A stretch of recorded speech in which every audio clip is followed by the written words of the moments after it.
Thank you for joining us once again for the popular Emerald Coast Powerboat Week, featuring 5 days of powerboating in paradise with members of the Florida Powerboat Club. Hi, this is Stu Jones, president of the club, and I am so pleased to be returning with my family to Destin, Fort Walton Beach for this annual summer getaway, where we will catch up with our boating friends from all over the United States. Of course, this event comes at a time where we face an endless number of challenges as we carefully navigate through the coronavirus pandemic, and we have been forced to make several changes to our event format so that we can comply with health and safety guidelines that are put forth by our leading healthcare organizations and our government leaders. With that, we have created this video version of our Poker Run safety meeting for all of our attendees to view on YouTube, so please sit tight and pay close attention to the content in this video, because it is mandatory for all captains to watch it thoroughly, and there is a lot of valuable information for you and your crews so that we can all have a safe and fun-filled Poker Run weekend and get back to the enjoyment of our powerboating lifestyles. Before we get started, let's thank our sponsors, beginning with our FPC 2020 series sponsors, including Blackwater Boats, Deep Impact Custom Boats, Mercury Racing, Mystic Powerboats, Myco Trailers, Nortec High Performance Boats, and Performance Boat Center. We'd also like to thank our Emerald Coast Powerboat Week sponsors, including Emerald Grand and Harbor Walk Village, our Poker Run headquarters, Alicomp, specialists in workmen's compensation insurance, Bent Marine, dealers for Nortec High Performance Boats, and Glasstream Powerboats, builders of the popular 360 LS and 360 Pro center console models. So let's get started, and please, I ask everybody to pay close attention because there are many new changes to our event format, and we want all of our attendees to be fully aware of these guidelines for the safety of your own crew, your fellow boaters, and to the service providers that have partnered with us for this event. All captains will be required to sign a document that acknowledges viewing of this video and its content. So let's begin with the check-in process, which will take place at Emerald Grand Ballroom on the 3rd floor above the lobby. Jackie Jones and her staff will be on hand to distribute your captain's bags and captain's kits, and we're going to be calling this a no-contact check-in. There are 4 time slots to make it easy for you. Thursday, it's in the morning from 9 a.m. to 11 a.m. In the afternoon, it's from 5 p.m. to 8 p.m. And on Friday, the very same times, 9 a.m. to 11, and again in the afternoon at 5 p.m. to 8 p.m. Please remember that face masks are required for check-ins, and there are no exceptions to this. Now, while some of you may catch this on YouTube, the captain's meeting video will also be playing in the background at the check-in location, and we urge all captains to review it once again just as a refresher. You will be asked to sign a document once you view the video in its full length. The captain's bag will contain important items, including your Poker Run souvenir tees and promotional merchandise, an envelope with your lunch and dinner passes, and this is very important. Please be sure to check for your tickets and ensure you have the correct amount of tickets for the crew that you have registered. And the third important item inside your captain's bag is the actual captain's kit, which contains a number of important documents. So let's quickly review all of the contents of the captain's kit, starting with number 1, the event itinerary. You already have a short form itinerary that was emailed to you, but it's going to be updated with some more details as we get closer to the actual event. So you may want to refer to that at all times, and I suggest that you take a picture of it with your iPhone or with your mobile device and pass it on to all your friends so you are always aware of the various times and activities throughout the agenda. Number 2 is the COVID-19 guidelines, a yellow piece of paper which outlines mandatory face masks at all functions unless seated with your own dining table. And I believe that on the Saturday night party, I want to stress that the organizers and the staff of the convention center would like everybody to be seated with their own group at their own table. So we are going to be submitting them an entire guest list so that they can designate the tables accordingly, whether it's a 4-top or a 6 or an 8 or a 10-top. If you do want to sit with some other friends in the club, please indicate that in the email that was sent out by Jackie Jones. The third item in the kit is the hold harmless and liability waiver. It's a must-read, but signatures are not required. So item number 4 in the captain's kit, safety guidelines. This is the meat, really, of this entire safety meeting, so let's get right to it. There's a number of checkpoints here. Navigation is the first one. There's not going to be an official pace boat per se. However, the Project 1080 cigarette, my 38 cigarette Top Gun, will be navigating the course, and we will be running approximately 60 miles per hour through the entire course. If you, for any reason, feel like you have some challenges with navigation and you want to follow somebody that knows where they're going, then I'm going to volunteer as the official pace boat for those of you who would like to follow us. Let's just say that as we get to the course map shortly, you're all going to see that it's a very easy course to navigate, and we are giving you a course map to assist you with your navigation, so I think that's important. But if you are not sure where you're going and you're in a very fast boat, just don't try to be a front runner. Always try to get with a pack of people who are regulars, and you can stay with them. Next point is safe operation. This is very important. You must always operate your vessel in a safe manner. Rule number 6 of the Inland and International Navigation Rules, which is essentially the rules of the road, states that you must proceed at a safe speed for the given circumstances and surroundings. So what that really means is it doesn't matter what kind of boat you have, whether it's a single engine, V-bottom, a 25-foot or a 50-foot cat with Twin Mercury Racing 1350s. Every boat has its limitations based on those circumstances and surroundings, which can be a number of things, such as boating congestion, a lot of other traffic. It can be, essentially just the water conditions themselves. Wakes are a big issue. People think that they're out in open water running in flat, calm water when all of a sudden a yacht wake from 2 miles away, they didn't see it, and they're into a 4-foot yacht wake that sends them flying. So these are the important things that we must be aware of at all time. Also, starting in poker runs, when you have a group of boats and you're all starting and heading off in the same direction, we always like to have a standing 10 count. If you are all trying to go on plane at the same time, that can get a little crowded, and I think that it's important that you stagger the boats out and time your starts so that you're getting the boat up on plane and navigating in your own lane. And lastly, yes, maintaining the correct heading at all times. If you're heading across the bay waters and you got other boats with you, make sure that you are always on the same heading at all times. If you start weaving around, you could be cutting off another boat and creating a dangerous situation. Safety equipment. We expect all boats to be completely equipped with minimum U.S. Coast Guard carriage requirements. I think we all know what that is. There's a Coast Guard kit for everybody, for every boat. Life-saving devices. This is important. Remember that you have to have a throw device, and you also have to have PFDs, life jackets. We are a mandatory life jacket club. We expect you to wear them when you're up on plane, and we have 2 different kinds of jackets. Normally, a lot of you people are wearing the suspenders, which are fine for slower speeds, but they're not recommended for high-speed applications. If you're in a boat that's going 90 miles per hour or 100 plus, you want to be wearing the proper Lifeline style jacket. It's a full race style jacket with a zipper. It's heavily reinforced, and it does have the thigh straps which connect down through your crotch, and that keeps the jacket on if you hit the water at a high rate of speed.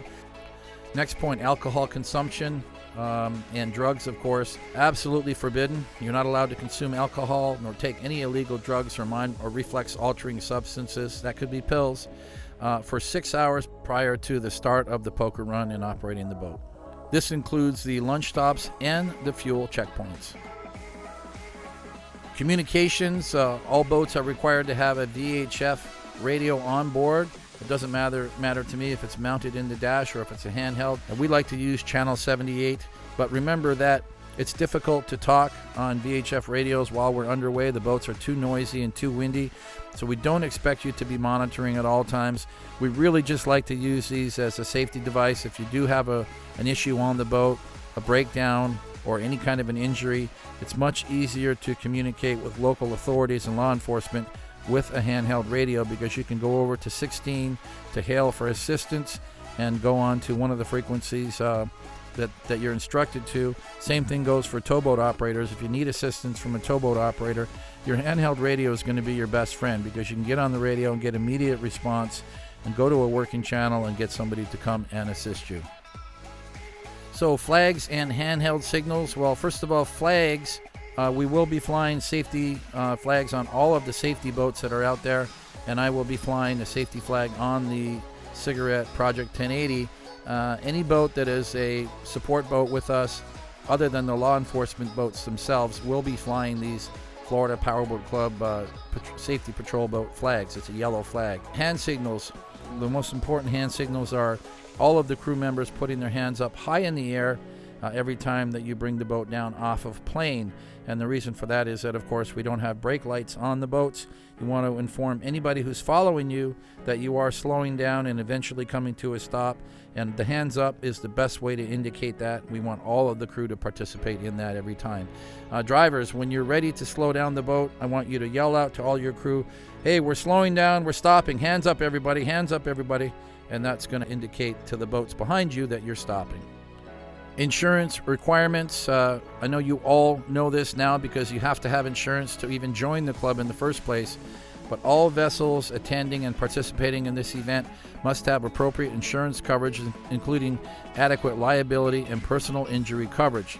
All vessels are required to carry proof of insurance. This is something that I think a lot of you guys forget about. You know, you need to carry your insurance with you, just like you do with a car. So that if we want to see it, you've got it with you on the boat or with your documents for the boat, and that makes it a lot easier. If you are unsure if you have current insurance with us, please produce that document, and you can email it to us or hand us a copy at the check-in. The email address is admin@flpowerboat.com. Vessel inspections are usually conducted by the U.S. Coast Guard or the Power Squadron to ensure that you have all of the adequate and up-to-date safety equipment on your boat. The Florida Powerboat Club will not be conducting these inspections. However, you could be boarded, and this could happen to any one of you, so we urge you all to be prepared and make sure your equipment is current. The driver's meeting is a mandatory for all participant drivers for the boat. Now remember, if there are two drivers, a captain or a driver and a throttle man, then you are both drivers. So you must both attend and view this video. And upon completion of viewing this video, we do want you to acknowledge that with a form that says that you agree to the safety guidelines and you've viewed this safety video. Next item is speed restrictions. These have not changed with the club. If you have any children on the boat, they must be accompanied by an adult. If they're 18 years or younger, they must have an adult, a parent or legal guardian on the boat. For speeds of 70 to 110 miles per hour, this will be limited to passengers being over 18 years of age. In other words, we don't want you running amok at 100 miles an hour with your little 5-year-old on the boat. 110 miles per hour is the limit for having backseat passengers, and the maximum speed limit for any boat during any Florida Powerboat Club event is 125 miles per hour. Now, we all are very aware that up there in the high performance class, a lot of those boats are 150 plus boats. That's great for when you guys are out on your own and playing around and you want to go out and enjoy the performance of your boats. It's not great for a poker run.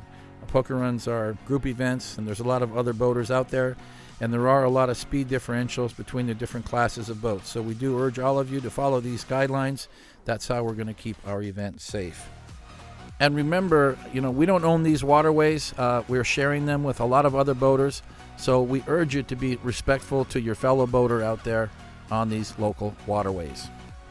And the last thing that I failed to mention earlier that is going to be in the captain's kit, very important, is your set of decals. That would include your big identification decal, your number. That needs to go on the deck of the boat. The forward deck, we prefer the starboard side, where the helicopter can easily identify what boat you are. If you have a center console and you don't have a deck, you can put it forward on the hatch, on the very forward hatch in the pointy part of the boat, or you can put it on the side of the console, but just remind your crew not to stand in front of that number so that we can identify you for the photos. If you do have a hard top or any kind of a top on the boat with hard surface, we prefer that you don't use that. Some people are putting them up top and only the chopper can see them, then nobody else can see them. If we have to identify your boat from the dock, we often don't see that number. And also we have the side decals, and those are your class decals, so your yellow or your green or your red stickers. Those are important because they identify what speed class you're in, and they also help to identify that you're with the poker run. And I do want to mention that Ryan Kristen, who you met last year, is our safety management coordinator for the poker run. Now, my phone number is going to be the main call number for the purposes of the Coast Guard permit and the safety management, but we're also going to give you Ryan's phone number in that information as well. So he's the backup number if there's any issues out there on the course. The fifth item is the list of upcoming events through the end of 2020. I think the most important thing to note is that a couple of these events are new because they've been recreated to replace events that we had to cancel earlier in the year. The Bimini Blast, which is September the 18th to the 20th, is also going to double as the Bahamas Poker Run because we had to cancel that earlier this year. That's September 18th to 19th. And then following that is the Tampa Bay Poker Run, which is now September the 25th to the 27th. And that is an event that replaced what was originally the April event. Please note that on that particular weekend is also the Race World Offshore Championships in Clearwater, so that's a nice doubleheader that we can take part in as well. And finally, many of you know this by now, but I must make sure we are all aware that the Key West Poker Run, November the 11th to the 16th, is 100% on. Even though the Key West World Championship races have been canceled, that does not affect our club. We are not a spectator-centric event, and we have been given permission by the city manager to continue with our event. The last thing that I want to point, though, again, as I said earlier, the sixth item in your kit is the envelope with your passes for all of your crew. And make sure you check it. Make sure you have enough passes for everybody because we don't want to have any hiccups at the events. So let's review the course map quickly. It's all very detailed and it's quite easy to follow. It has not changed from previous years. First checkpoint being down in the Destin Harbor, right off the docks at the Emerald Grand Harbor Walk Village. Actually, the Bogey Boat Rental jet ski dock is where we're going to hand the card off. Remember that the checkpoints on the east end of the course are only open in the morning from 10 a.m. until 1 p.m. The way that the course is marked with the arrows are the directions that we want you to go. Be very, very careful at these congested areas around Crab Island, coming through the Highway 98 bridge and heading north out into the Bay Area is all idle speed. Until you clear the final marker, you get back on plane and start making that big sweeping turn to the right. Be very careful as you head eastbound and go through the Mid-Bay Bridge. Remember, there's a lot of traffic coming out of Legendary Marina. There's about 800 boats that stay there, and it's a Saturday morning, and people are out playing. So just be very mindful that there's a tremendous amount of boat traffic in and around the Mid-Bay Bridge, so proceed carefully through that bridge and continue eastbound to the yacht that will be at anchor very close to Sandestin, to Baytown Wharf, the marina. It'll be anchored outside the channel, though. You will not have to go inside that idle speed channel to get your card. We don't know which yacht it's going to be yet. We've got a few feelers out there, and we'll be getting back to you with that information at the event. Heading back now westbound, stay on the north side of the bay. Remember, you can see the arrows the way we mark the course. Stay on the north side, crossing back through Mid-Bay Bridge very carefully, slowing the boat down to make sure there's no other traffic coming from opposite directions, and then heading off to a northwest direction up into Niceville through Boggy Bayou. Right now, the checkpoint is confirmed to be Emerald Coast Marine, the big marina that we use every year. It's possible that we could be using also the Wharf 850, which is a restaurant which will be on the starboard side of your boat, to the right side of your boat, about halfway down the bayou. That could be added as a checkpoint. Remember, coming through the entrance to Boggy Bayou from the Bay Area, whether you're entering or exiting, be very careful because there's a lot of traffic in there. Coming back out into Choctawhatchee Bay, now we're going to turn and follow in a southwest direction in the Bay Area. Make sure you stay off of those shoals that are just south of Eglin Air Force Base. We've got some shallow water there. Run pretty much a straight line right on into Shalimar. Once again, a lot of boating congestion going in there to Shalimar, Cinco Bayou. There's a lot of homes up in there and boaters going out to enjoy their day. So a lot of traffic in that area. Be very careful going up into Shalimar to George's Marina. That's going to be another checkpoint again, same as last year and the year prior. Back out into the Bay Area now, staying well clear of those shoal areas there in Fort Walton Beach, and re-entering the intracoastal waterway is very critical because you can see there's a hard right turn to get into that channel, and that channel is extremely congested. Probably the next few miles of this run are going to be the most congested. with all kinds of boats, pontoon boats, jet skis, big boats, small boats.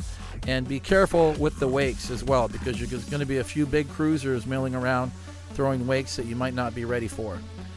Make your way now westbound in the intracoastal. Bring your speed down. Be very careful and mindful of that traffic, and also of the idle speed zone as you get just past the Marlar Park boat ramp. You're going to be back down to idle speed as you pass through Brooks Bridge. The card on your left is Brooks Bridge Marina, so we're going to get a poker card there. That'll be number 5. And at that point, you have now completed the Bay Area checkpoints, which are going to be closed by 1 p.m. Continuing westbound now, very carefully through Fort Walton Beach.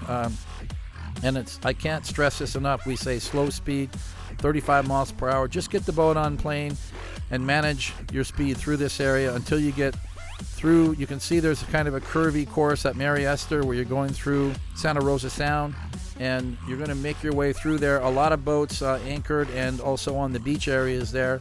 As you pass through this area, it eventually opens up as you head westbound, and that's when you can start to pick the speed back up. As we exit Santa Rosa Sound, you can see that the waterways open up there. That's a good place to pick up your speed and enjoy the performance of your boats. When you get to the Navarre Bridge, though, make sure that you come off plane to pass through the Navarre Bridge. The Fish and Wildlife are going to be in that area patrolling, and they do want you guys to be careful. Once you pass through the bridge, you're going to make a left turn and head over towards Juana's.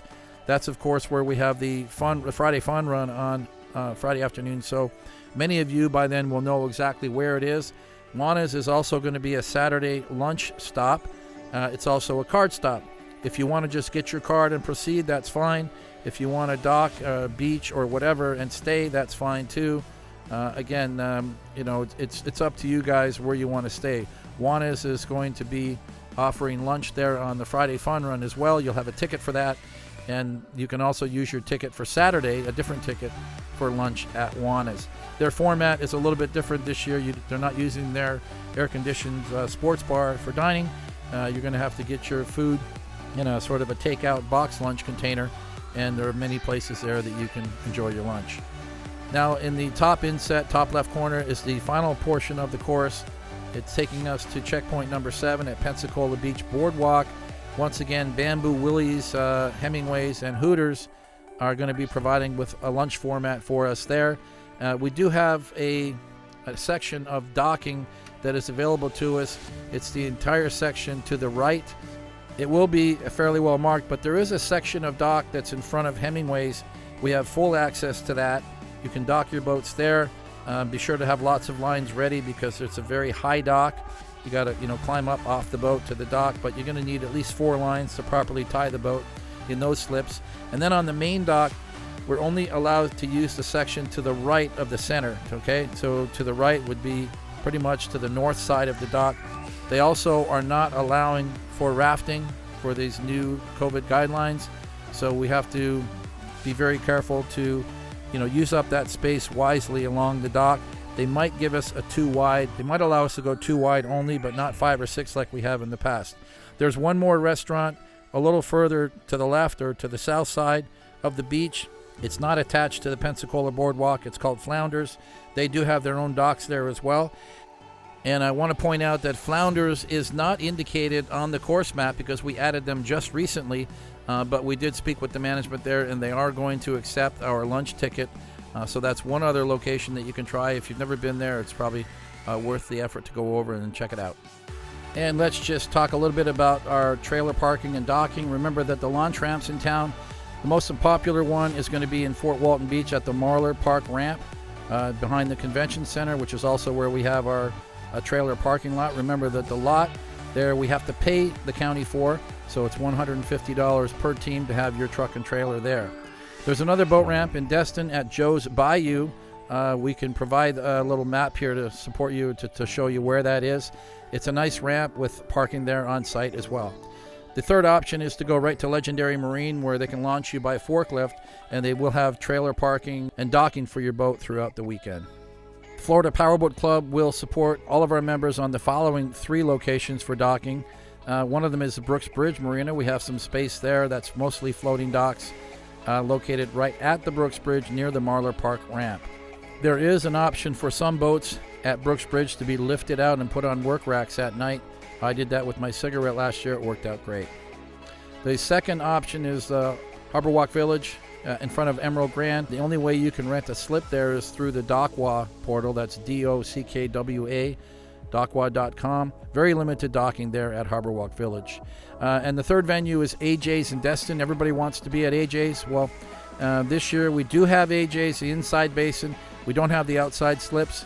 We have room for about, possibly 9 boats total, and most of those spots have been spoken for already by sponsors or by people who registered very early for the run. All of the billing for AJ's docking will be conducted by the club office.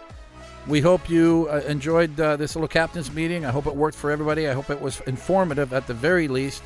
Remember that we will continue to update all of our club members through email and through our texting program. So we're using all the phone numbers for all the captains in our massed text list. If you have any of your crew members who want to be on that text list, you're going to have to get us those numbers so we can add them in.